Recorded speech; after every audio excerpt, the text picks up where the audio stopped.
kepada si raja syirik, jangan memperalat masyarakat, jangan mengadu domba umat. Betul? Kalau memang dia jantan, dia punya keberanian, sebutkan saja kapan mau perangnya lawan kami. Silakan sebutkan harinya, sebutkan tanggalnya, sebutkan jamnya, sebutkan tempatnya, kami akan datang untuk perang. Takbir! Silakan sebutkan mau bagaimana cara perangnya. Mau tangan kosong jadi, mau pakai golok dan barang jadi, mau pakai basoka dan AK-47 juga jadi, saudara. Ya, kita nggak bakal mundur. Sudah, kami sudah pengalaman perang di Ambon, di Poso, dan di berbagai negeri. Kita mau tahu beralihnya jadi perang sampai di mana, saudara. Assalamualaikum warahmatullahi wabarakatuh. Kang Deddy Mulyadi, Gubernur Jawa Barat, didemo oleh massa ex-FPI yang kemudian mereka juluki dengan Deddy musuh Islam. Ini perkembangan menarik sebetulnya. Kita tahu sendiri Rizik Syihab CS sangat tidak suka dengan Kang Deddy Mulyadi. Sempat dibangun narasi negatif, framing terhadap Deddy Mulyadi. Mereka menyebut Deddy Mulyadi gubernur musyrik yang akan memusyrikkan rakyat Jawa Barat. Framing negatif itu kemudian gagal. Justru sebaliknya, Deddy Mulyadi menang telak di Pilkada Jawa Barat. Artinya memang sebagian besar atau mayoritas rakyat Jawa Barat sangat senang dengan figur Deddy Mulyadi. Framing dari kelompok-kelompok yang merasa paling islami, merujuk kepada kelompok ex-Front Pembela Islam, HTI dan lain-lain, terbukti gagal, tidak berhasil. Justru sebaliknya, citra Deddy Mulyadi semakin meningkat, semakin baik.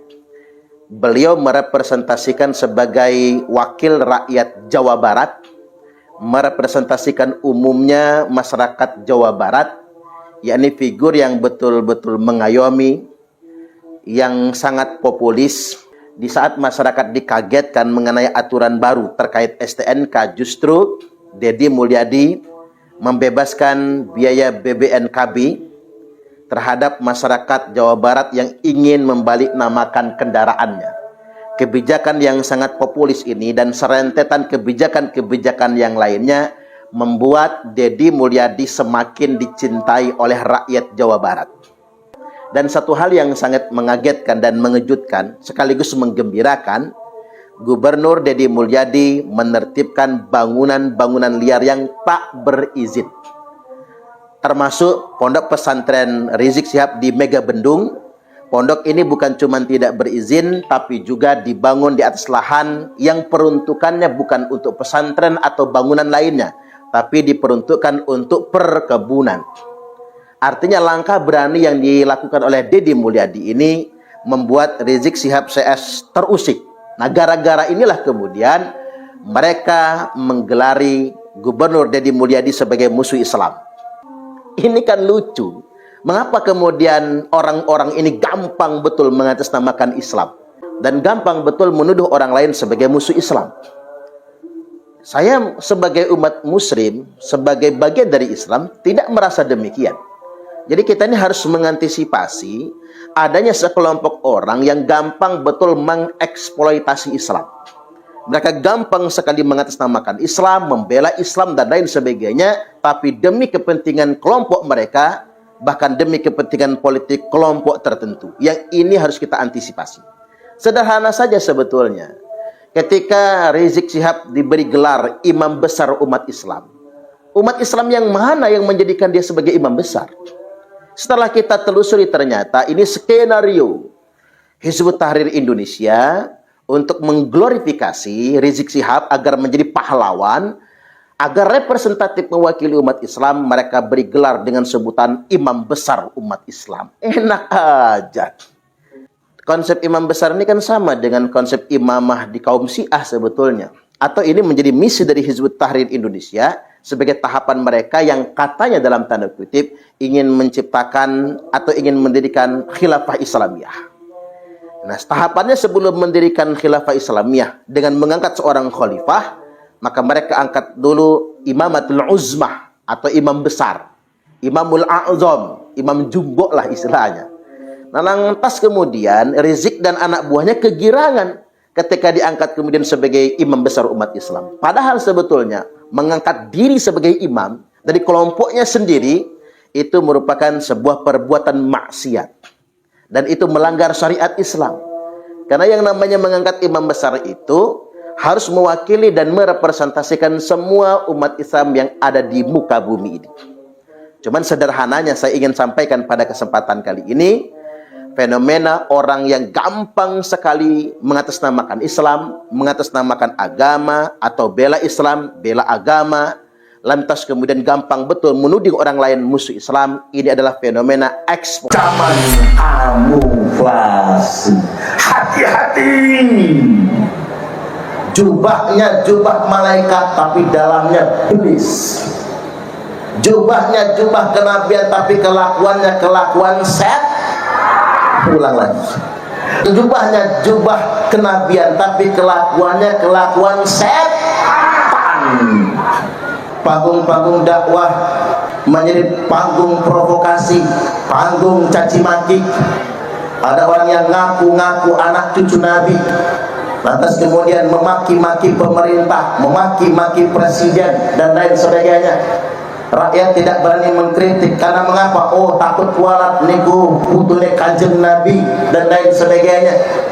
Ini yang dimaksudkan oleh sabda Nabi, abghadul ibad ilallah, hamba Allah yang paling dimurkai, hamba Allah yang paling dibenci itu man kana taubu khairan min amali, orang yang pakaiannya lebih istimewa daripada kelakuannya.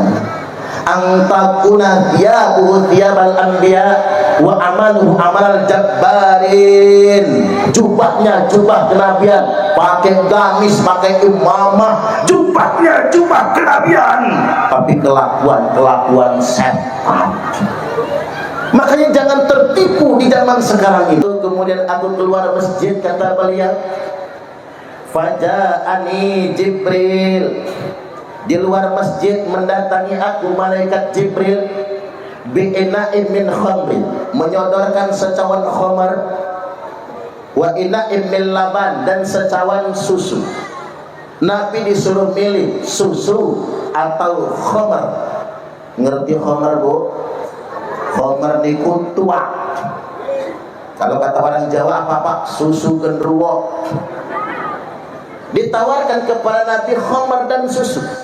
Waktu itu kalau Nabi minum khamar tidak dosa. Lu ngapa gak dosa? Karena khamar belum haram. Nabi itu Isra wal Mi'raj 1 tahun sebelum hijrah, sedangkan khamar diharamkan 3 tahun setelah hijrah, berarti 4 tahun jaraknya. Jadi andai kata Nabi minumnya khamar enggak dosa, karena belum haram. Dulu ya Pak, dulu. Jangan salah kupingnya ngedenger. Dulu Nabi disuruh milih susu atau khamar, fakhtartul laban. Kata Nabi, aku pilih segelas susu. Wa qala Jibril, Jibril berkata, ikhtartal fitrah, tepat sekali Muhammad, laqad asabtal haq, pilihan kamu pilihan yang benar. Loh Jibril, seandainya tadi saya minumnya khamar, apa jadinya?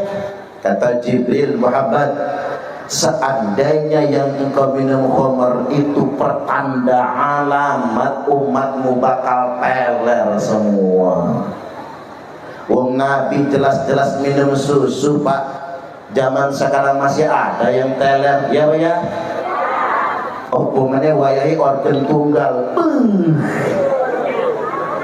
Kan sudah jelas himbauan Pak Babin, Pak, himbauan Pak Kapolsek, himbauan Pak Kades, kalau pakai hiburan organ tunggal maksimal pukul 18.00. Ya kondangan sampainya malam dah apa-apa, niatnya kondangan, gitu. Tapi hindari yang berlebih-lebihan karena di situ ada minuman keras. Apalagi tuan rumah harus traktir berkerak-kerak minuman keras. Nabi sudah jelas-jelas minum susu, yang mabuk masih banyak. Apatah lagi kalau Nabi minumnya khamr, Pak. Jangan-jangan pengajian begini sambil nuak nih kita. Minumnya bukan lagi larutan cap kaki 3, tuak yang di sini nih. Umpami Nabi minumnya dulu khamr, untung Nabi minumnya susu. Tapi ini pelajaran bagi kita Bapak Ibu, hidup adalah pilihan. Pilih susu atau khamr itu pilihan. Setiap pilihan ada akibatnya, setiap pilihan ada konsekuensinya. Gitu begitu. Walaupun enak milihnya, milih tangan kanan susu, yang tangan kiri khamr. Persis kayak nyanyian zaman dulu. Madu nyaut aja mama. Racun. Madu di tangan kananmu, racun di tangan kirimu. Enak milihnya. Alamatnya pasti, adresnya jelas. Panjenengan kalau disuruh milih di madu apa di racun? Coba tak ulang soalnya, itu soalnya kurang terang. Biar ibu-ibu enak milihnya begini. Milih yang tangan kanan susu, yang tangan kiri khamr. Milih susu apa khamr? Susu dong. Milih yang tangan kanan madu, yang tangan kiri racun. Panjenengan milih di madu nopo di racun? Ini tolong direkam Pak Kades biar kelihatan yang ngomongnya apa. Tahu lagi soalnya. Milih yang tangan kanan susu, yang tangan kiri khamr. Panjenengan milih susu nopo khamr? Susu. Yang tangan kanan madu, yang tangan kiri racun. Milih di madu nopo di racun? Ada yang di racun ya Pak. Ada yang milih diracun. Mapas. Luar biasa. Oh, itu pertanyaannya yang salah. Ini pelajaran bagi kita Bapak Ibu. Hidup ini selama kita masih bisa milih, enak. Karena hidup merupakan pilihan, enak. Kayak pilkada, masih ada pilihan, enak. Tapi ngomong-ngomong kalau pilkada, pilpres itu, saya heran sama emak-emak nih lah, terutama yang di Lampung. Kalau di sini mah enggak heran saya. Emak-emak kalau di Lampung itu dikasih suaminya uang belanja 100.000 sehari masih mono, tapi dikasih caleg 100.000 buat 5 tahun nyengir. Ini masalah ini Pak.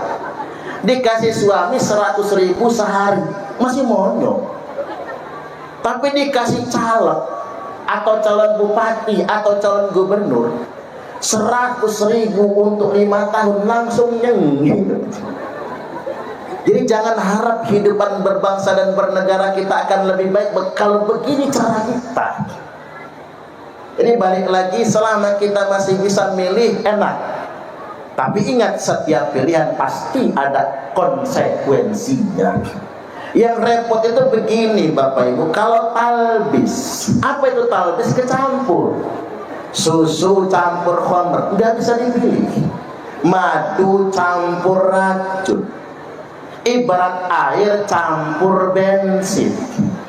Air kalau dicampur bensin, diminum manusia mabok, diminumkan ke motor mogok. Enggak ada benarnya itu. Walaupun yang lebih parah lagi bukan talbis, tapi yang paling parah itu Pak, talafi. Apa itu talafi? Kamuflase. Apa itu kamuflase? Penampilan menipu. Kalau kata wong Palembang, waluyo. Pak Waluyo mana ya? Ada ya Pak? Mana nih maaf? Waluyo, wajah lugu hati buayo. Itu waluyo akronim ala Palembangan. Nek waluyo Jawi, waluyo tenanan.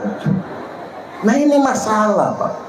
Penampilannya susu, dalamnya khamar, mereknya madu, dalamnya racun, hidangannya kopi, dalamnya sianida. Matilah wayan mirna solihin. katanya diracun sama Jessica Kumala Wongso. Saya aja nggak yakin Pak Polisi kalau Jessica yang ngeracun Mirna. Makanya pada akhirnya kemudian walaupun divonis 20 tahun penjara, nggak lama keluar dia. Tapi entah benar atau tidak tentang peristiwa racun sianida, Bapak Ibu. Yang jelas Indonesia geger, dunia internasional geger gara-gara es kopi Vietnam, Wayan Mirna Solihin dan Jessica Kumala Wongso. Ini pelajaran buat kita semua. Kita sedang memasuki babak baru. Tak ulangi. Kita sedang memasuki babak baru. Masuk ke fase zaman kamuflase. Hati-hati. Jubahnya jubah malaikat tapi dalamnya iblis. Jubahnya jubah kenabian tapi kelakuannya kelakuan set. Ulang lagi. Jubahnya jubah kenabian tapi kelakuannya kelakuan setan. Penampilannya islami tapi tukang provokasi. Saya prihatin betul Pak, panggung-panggung dakwah jelang 2019 hingga kekinian menjadi panggung provokasi, panggung caci maki. Ada orang yang ngaku-ngaku anak cucu Nabi, lantas kemudian memaki-maki pemerintah, memaki-maki presiden dan lain sebagainya. Rakyat tidak berani mengkritik karena mengapa? Oh, takut kualat niku putune Kanjeng Nabi dan lain sebagainya.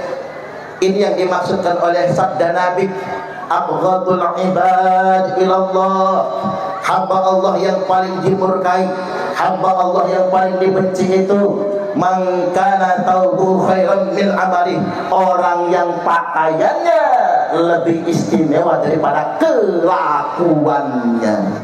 Antakuna thiyabuhu thiyabal anbiya wa amaluhu amal jabbarin. Jubahnya jubah kenabian, pakai gamis, pakai imamah, jubahnya jubah kenabian, tapi kelakuan setan.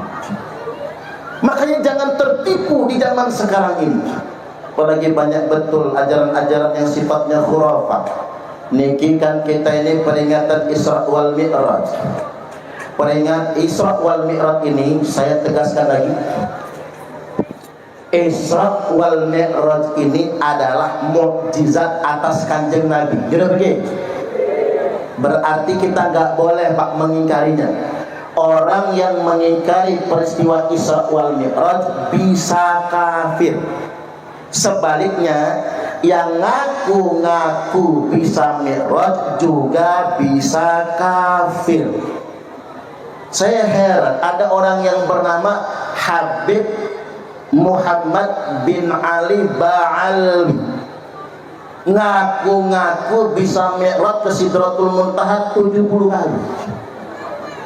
Ini bayangkan Pak, kita taken for granted. Ini bahasa apa nih bro? Kita terima mentah-mentah, tanpa kritik, tanpa resistensi, kita percaya saja. Padahal itu bisa menyebabkan kekafiran. Hati-hati. Romo Hadratus Syekh Kiai Haji Hasyim Asy'ari menyampaikan, menukil, manidda'a annahu uida ila sama'i kafa. Barang siapa yang ngaku-ngaku dia bisa mi'raj ke langit, maka telah kafirlah ia. Hati-hati itu, ngaku-ngaku bisa mi'raj.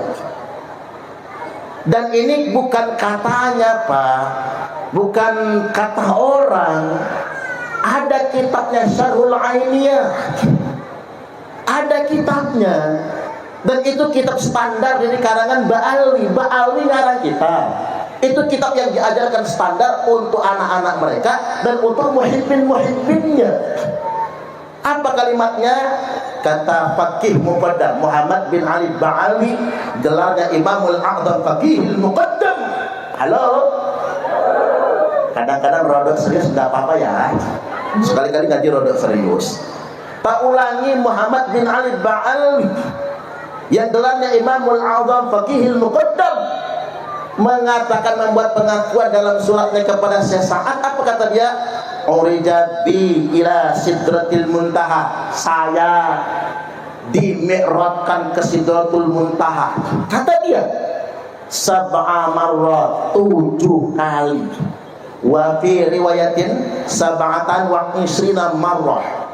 Dalam riwayat yang lain dikatakan 27 kali fi lailatin wahidah, dalam satu malam. Wa fi riwayatin, dan disebutkan dalam riwayat yang lain sab'ina marrah, 70 kali. Sekali waktu ngaku 7 kali, sekali waktu ngaku 27 kali, sekali waktu mengatakan 70 kali dalam satu malam, 70 kali dalam satu malam. Hebat betul manusia. Lalu kita terpukau dengan cerita khurafat ini. Hati-hati, nek panjenengan meyakininya bisa kafir ini, jangan macam-macam. Itu mukjizat yang hanya berlaku buat kanjeng Nabi. Ada lagi tertulis dalam kitab, seorang ditanya, man rabbuka? Habib Abdullah Al-Haddad. Ditanya Tuhannya, Habib Abdullah Al-Haddad. Wa man nabiyuka? Siapa nabimu? Habib Abdullah Al-Haddad. Wa ma kitabuka? Apa kitabmu? Habib Abdullah Al-Haddad. Wa ma dinuka? Apa agamamu? Habib.